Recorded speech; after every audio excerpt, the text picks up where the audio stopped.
പൊതുപരീക്ഷാ ബില്ലിൽ രാജ്യസഭയിൽ ചർച്ച പുരോഗമിക്കുകയാണ്. എന്തായാലും പുരോഗമിക്കുന്ന പ്രതിപക്ഷവും ഭരണപക്ഷവും തമ്മിൽ വാക്പോരും നേർക്കുനേറുള്ള ഒരു വാക്പോരടക്കം നിലനിൽക്കുന്ന ഒരു സാഹചര്യമായിരുന്നു നിലനിന്നിരുന്നത്. ഇപ്പോൾ വിഷ്ണു തലവൂർ കൂടി വിവരങ്ങളുമായി ചേർന്നുണ്ട്. വിഷ്ണു, ഇപ്പോൾ അമിത്ഷാക്കെതിരെ നടപടിയെടുക്കണം, അമിത്ഷാ രാജിവെക്കണമെന്നടക്കം ആവശ്യപ്പെട്ട മല്ലികാർജ്ജുൻ ഖാർഗെ അടക്കം ആവശ്യപ്പെടുന്ന ഒരു സാഹചര്യമാണ് ഉണ്ടായത്. വിദ്യാർത്ഥികളെ തല്ലിച്ചതച്ചതിൽ മറുപടി പറയണമെന്ന അടക്കം ഇന്നലെ മുതൽ സഭ പ്രക്ഷുബ്ധമായിരുന്നു. ആ വിഷയം ആരോപിച്ച മാത്രമല്ല മനുസ്മൃതി പരാമർശത്തിൽ ശക്തമായി ഈ ഭരണപക്ഷം പ്രതിഷേധിച്ചിരുന്നു. ഈ മല്ലികാർജ്ജുൻ ഖാർഗെ മാപ്പ് പറയണമെന്നായിരുന്നു ഈ ഭരണപക്ഷത്തിന്റെ ആവശ്യം. എന്തൊക്കെയായിരുന്നു വിശദാംശങ്ങൾ?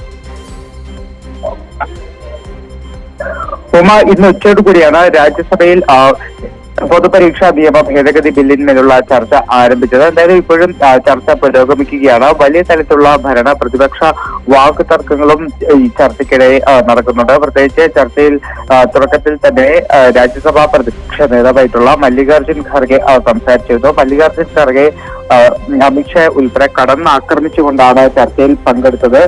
അമിത്ഷായ്ക്ക് സഭയിൽ വരാൻ പേടിയാണെന്നും വിദ്യാർത്ഥികളെ ഇത്തരത്തിൽ അതിക്രൂരം ആഭ്യന്തരമന്ത്രി അമിത്ഷാ മറുപടി പറയണമെന്നും എന്തായാലും ഇന്ന് മല്ലികാർജ്ജുൻ ഖാർഗെ ആവശ്യപ്പെട്ടിരുന്നു. അതോടൊപ്പം തന്നെ മല്ലികാർജ്ജുൻ ഖാർഗെ നടത്തിയ പരാമർശങ്ങൾ വലിയ ഭരണപക്ഷ പ്രതിഷേധത്തിലായിരുന്നു.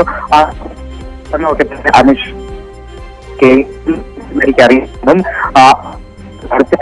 എക്കാലവും സംരക്ഷിക്കില്ലെന്നും പ്രതിപക്ഷം അമിത്ഷായെ വലിച്ചഴിച്ച് പുറത്തു കൊണ്ടുവരുമെന്നും പറഞ്ഞിരുന്നു. അതോടൊപ്പം തന്നെ മനുസ്മൃതിയുമായി ബന്ധപ്പെട്ട മല്ലികാർജ്ജുൻ ഖാർഗെയുടെ പരാമർശവും വലിയ ഭരണപക്ഷ പ്രതിഷേധത്തിലേക്ക് തന്നെ നയിച്ചിരുന്നു. അതായത് അമിത്ഷാ രാജിവെക്കണമെന്ന ഒരു ആവശ്യം പ്രതിപക്ഷം ശക്തമായി തന്നെ ഉയർത്തിക്കാട്ടുന്നുണ്ട്.